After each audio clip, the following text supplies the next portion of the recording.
안녕하십니까. 부동산 세법 강의를 담당하고 있는 정낙일입니다. 자, 이제 2014년도 이제 새해가 밝았습니다. 올해 한 해 여러분들 열심히 공부하셔서 10월 달에는 모두 합격하시기를 바라고요. 우리 세법에 대해서 오늘 첫 시간 공부할 건데, 일단은 세법은 법률이 개정이 되는 바람에 책이 조금 늦게 나올 것 같습니다. 왜냐면 1월 1일 날 소득세법하고요, 국세기본법, 그 다음에 이제 지방세법이 12월 26일 날 통과됐기 때문에 그걸 반영한 책이 조금 늦어집니다. 그래서 우리가 법률 중에서 세법하고 공법이 연말에 좀 많이 바뀌는 바람에 그 책을 책으로 편집해서 나오려면 한 1월 중순 정도에만 아마 나올 것 같습니다. 그래서 오늘 강의는 약간 프린트물로 할 건데, 이 프린트물이 앞으로 나올 책하고 내용이 똑같다 이렇게 생각하시면 되고요. 일단은 세법에 대해서는 법률이 바뀌는 부분에 대해서는 여러분들이 좀 관심을 갖고 좀 보셔야 됩니다. 그렇다고 해서 세법이 올해 많이 바뀐 건 아니고요. 지방세법의 일부 취득세 편이라든지 또는 재산세 약간 좀 바뀌었고요. 그 다음에 올해 소득세법이 1월 1일 통과되면서 이 구간 자체가 좀 변했습니다. 5단계 누진세 중에 최고세율이 38%인데 거기에 3억 원 초과해서 현재 1억 5천 초과로 1월 1일 날 좀 바뀌는 바람에 그 내용을 좀 반영하다 보니까 책이 조금 늦어졌다 이렇게 생각하시고요. 그래도 여러분이 이렇게 책이 미리 나와서 이렇게 수정하는 것보다 완벽하게 좀 책이 나오는 게 좀 도움이 될 것 같아서 조금 늦게 나오더라도 양해해 주시고요.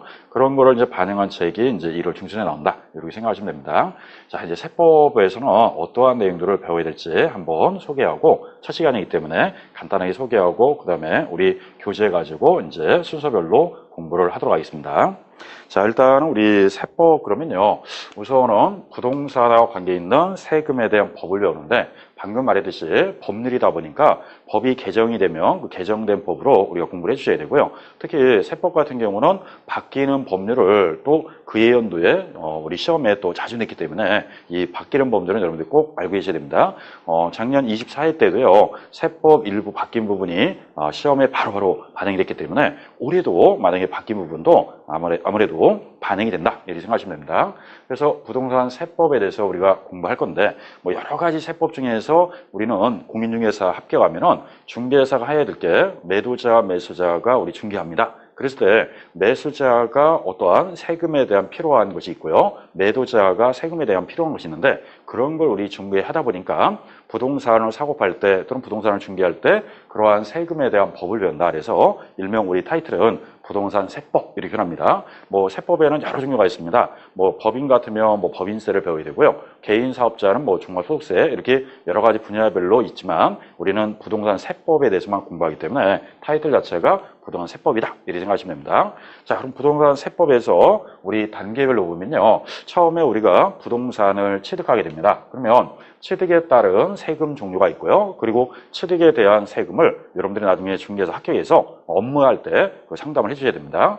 그 다음에 이제 보유하면은 보유에 대한 세금들이 있는데, 보유세라고 하는데 이 보유도 어떠한 세금들이 있는지 그런 내용을 배울 거고요. 자, 이제 취득하고 보유까지 했습니다. 그 다음에 이제 마지막으로 양도를 하게 되면 양도에 대한 또 세금이 있어요. 그래서 우리 부동산 활동 과정을 크게 세 가지로 보면은 취득, 보유, 양도, 여기에 대해서 각각에 대한 세금이 부과되는데, 이 취득부터 양도까지 어떠한 것이 우리가 배워야 될 거냐, 이거를 정해놓고 거기다 시험을 내고 있습니다. 자, 그래서 크게 보면 우리 조세라고 하는데, 일종의 조세는 세금이다 이렇게 생각하시면 되고요. 자, 조세는 크게 나누면 지방자치단체가 부과하는 지방세라는 게 있습니다. 그리고 국가가 부과하는 국세가 있는데, 앞으로 이제 지방세 파트가 있고 국세 파트가 있는데, 여러분들은 이제 이 부분은 국세입니다, 이 부분은 지방세입니다 구분할 겁니다. 현재 지방세는 세목수가 11개가 있다고 합니다. 그러면 여러분들이 지방세 11개를 다 배우는 건 아니고요, 11개 세목 중 말 그대로 부동산하고 관계 있는 세금에 대한 법률을 배울 거예요. 그래서 일부 내용을 배운다 이렇게 생각하시고요. 자, 국세는요, 세목수가 14개가 있습니다. 국세는 14개 세목 중 우리가 꼭 시험에 출제하는 게 딱 두 가지인데, 그 두 가지에 대해서 우리가 또 공부할 겁니다. 그러면 이제 지방세, 국세에서 총 우리나라 조세는 25가지 세목으로 구성되어 있고, 이 25가지 중에서 우리 시험 범위는 5가지를 우리가 시험에 출제하기 때문에 여러분들은 5가지 세금에 대해서만 공부를 할 겁니다. 자, 그러면 어떠한 세금을 배우는지 한번 살펴보면요. 우선은 지방세는 어떤 세금이 나오냐면, 첫 번째, 우리가 취득을 합니다. 취득하면 여러분들이 앞으로 부동산 취득한다, 자동차 취득한다, 또는 무슨 회원권 취득한다. 그러면은 취득에 따른 취득세라는 것을 부과합니다. 그래서 취득세는 어떤 것들이 내용이 있는지 그런 내용을 하나하나 이 취득세 파트에서 과세표준, 세율, 납세 의무자 이렇게 하나하나 다 배울 거고요. 자, 이제 취득한 부동산을 가지고 등기를 합니다. 그러면 이제 이 취득세에는 등록세가 반영이 돼서 한때는 우리 취득세 따로 냈고 등록세를 따로 냈는데 여기 2011년부터 통합이 돼서 이 취득세는 부동산 관련 취득 요거 등기까지 다 포함되기 때문에 타이틀은 취득세지만 과거하고 좀 다른 게 취득세 속에는 이 부동산 취득 관련 등록이 다 포함되어 있다라고 생각하시면 돼요. 그래서 타이틀상 취득세 이렇게 표현합니다. 자, 그 다음에 이제 내가 이제 취득한 물건을 가지고 나중에 은행에서 좀 대출을 받아야 되겠다. 그러면 은행에다가 담보 제공하고 대출을 받습니다. 그러면 은행은 뭔가 권리를 행사하려고 부동산 등기부에 뭔가 거기다가 기록하는 게 있어요. 예를 들어 저당권 설정한다. 또는 내가 집을 타인에게 전세 놓으면 전세권을 설정해 줄 수도 있고요. 또는 임대차 계약을 맺고 임차권 설정해 줄 수 있습니다. 이렇게 뭔가 등기부상 이 부동산을 기록을 남긴다. 이럴 때 부과하는 게 등록 면허세라고 하는데, 자, 이 등록 면허세가 통합돼서 원래는 등록세가 있고요. 면허세가 있는데, 등록 면허세 중에는 우리 시험에는 면허세는 따로 공부하지 않고요. 등록에 따른 세금에 대해서만 공부하기 때문에 타이틀은 우리 등록 면허세라고 하지만 실제는 여러분들이 반을 배운다 생각하면 돼요. 뭐에 대해서만 배우냐? 등록에 대해서만 배우는 겁니다. 면허세에 대해서는 우리가 공부할 단원이 아니다 생각하면 돼요. 그래서 다음에 등록 면허세 배울 때는 등록 파트에 대해서만 따로 떼가지고 공부할 거고요. 교재에도 그렇게 구성했기 때문에 면허세는 실제로 공부를 하지 않는다 이렇게 생각하시면 됩니다. 자, 그러면 이제 등록 면허세, 취득세 이 두 가지가 취득 관련 조사라고 합니다. 자, 그 다음에 이 취득세나 등록 면허세는 취득할 때 딱 한 번 내면 돼요.